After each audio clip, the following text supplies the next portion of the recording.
This is why the photography is more important than the gear right here. It's about the experience. You know, and I've said this a million times, and I would say it a million more. It is truly about the experience.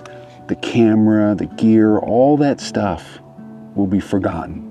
You know, I look back at some of my images, and the first thing I think about is the experience that I had making those images.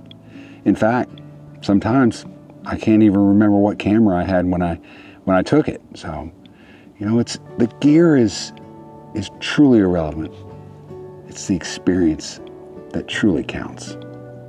It's easy to say that to someone, but if you haven't really been out, and I'm talking specifically as a landscape photographer, if you've not truly been out in the great outdoors and into a big open vista like this, and you know, gotten up early in the morning before dawn, head out, hike up a mountainside, and in the pre-dawn hours, I would say, you know, you've not lived the landscape photography experience.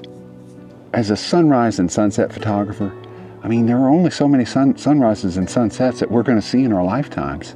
And you know what? I want to see my share. It's hard to tell someone that hasn't acquired a massive amount of gear that that's not what's important, that being out is what's important.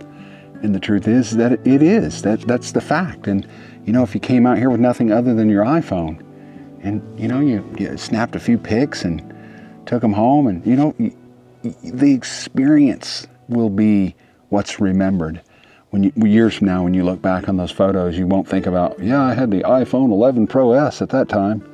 No, you'll think, wow, I remember that morning. Oh, I remember that hike and getting up early and the journey on the top, the morning that I sat there sipping coffee and waiting for the sun to rise and watching the clouds slowly move in and thinking, man, is this going to be the one? Is it going to be spectacular? You just play that in your mind as you're watching it in real time. And that's what you remember. You don't remember the gear. You remember the experiences. Look, I'm not saying that gear doesn't totally matter. Gear does matter. I mean, we all have this vision of this tripod that we want, the camera that we want. You know, in fact, I made this video, how to choose the best camera for landscape photography. And I'll leave a link in the end of the video description. But I think that's a pretty good video to help you decide what kind of camera is best for you. But anyway, gear is okay to pursue. There's nothing wrong with that. But just don't make that the priority. Because I'll tell you, this is the priority. Anyway, I'm going to get out of here. But hey, if you like the video, though, hit that like button and consider subscribing. And if you do subscribe, drop me a comment. Let me know your thoughts. And as always, if I don't see you down the road, maybe I'll see you somewhere out here on the trail.